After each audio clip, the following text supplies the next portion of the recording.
Улуттук Кызыл Ай коомунун кеңсеси Ош шаарынын борборунан орун алган. Жергиликтүү бийлик жана социалдык коргоо башкармалыгы тарабынан берилген тизме, ошондой эле жардамга муктаж жарандардын кайрылууларынын негизинде кезектеги жардам даярдалууда.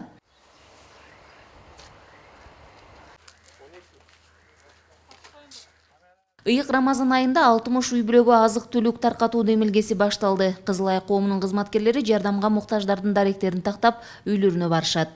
Бизге тизмелер өздөрү кайрылган жарандар болот. Ошол жарандардын ичинен эң аярлысын алганбыз. Алар адрестерин, телефондорун берген. Азыр Салиева 48А деген өзү телефон чалдык. Телефон чалганыбызда тилекке каршы азыр албай атат. Кылымөбүр Айымова 12 жылдан бери түрдүү кырдаалдарда калкка жардам көрсөтүп иштеп келет. Жардамга муктаж жарандарга бул ирет азык-түлүк менен кошо бет каптарда таркатылууда. Кызыл Ай коомунун жардамы даректүү жетүүсү үчүн үйлөрүнө алып барып беришет. Даректерди издеп табуу айрым учурда кыйынчылык туудурат. Жардамды берүүдө кээ бир учурларда 50дөн ашык адамдарга жетишип калабыз. Бул эмне себептен көз каранды бир күндө 50 адамдан ашык жетишип калабыз да жардам тараткан. Себеби алардын берген маалыматтары так, адрестер так, анан телефон чалганыбызда ориентирлерди так айтышат. Кээ бир учурларда бизде болду, кечээ эле 7 адамга жетишкенге үлгүрдүк. Себеби аларды маалыматтарды так жетпей калган учурда. Анан биз качан чалганда ошо телефон албай калган учурларда ушинтип издегенге туура келип калып атат. Ош шаары боюнча буга чейин жалгыз бой жашаган, жашы өтүп калган, каралаша турган жакындары жок 200 жаранга жардам берилген. Себеби дегенде аларга өздөрү көчөгө чыкканга болбойт, кооптуу аябай. Анан кийин бирөөнү чыгарайын десе туугандары жок, алар жалгыз болгон үчүн. Анан көрүп атасыздар, эң аярлуу, бардыгын мындай учурларда азыр аябай муктаж болгон адамдар өтө көп. Бизге дагы күн сайын партнерлорго дагы мэриялар менен дагы байланыштабыз, кайрылгандар аябай көп болуп атат.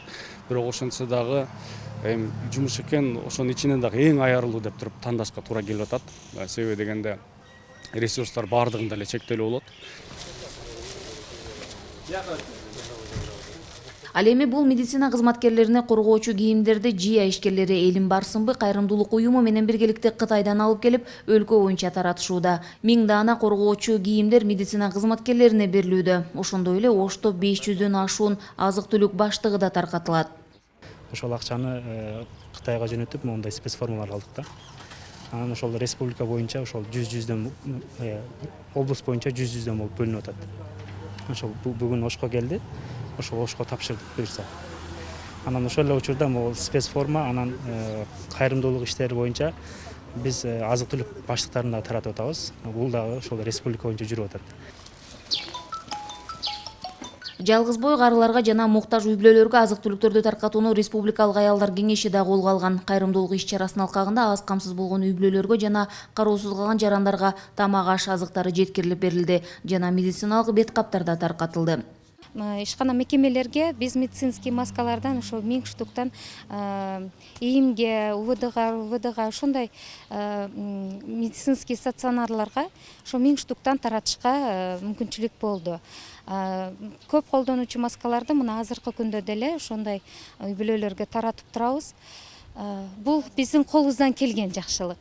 Эми продукталарды деле ошондой суранган кыйналып калган үй бүлөлөргө жетиштирип беришке аракет кылып атабыз. 28 апрелге карата Ош шаарында жалпы 42.075 үй бүлөгө гуманитардык жардам көрсөтүлдү. Ош мэриясынан билдиришкендей, жардамдар аз камсыз болгон үй бүлөлөргө, мүмкүнчүлүгү чектелген жарандарга, кароосуз калган тургундарга жана кырдаалга жараша муктаждыгы жаралган үй бүлөлөргө берилүүдө. Гүлжан Ажиматова, Бектур Калыбек уулу, Ош шаары.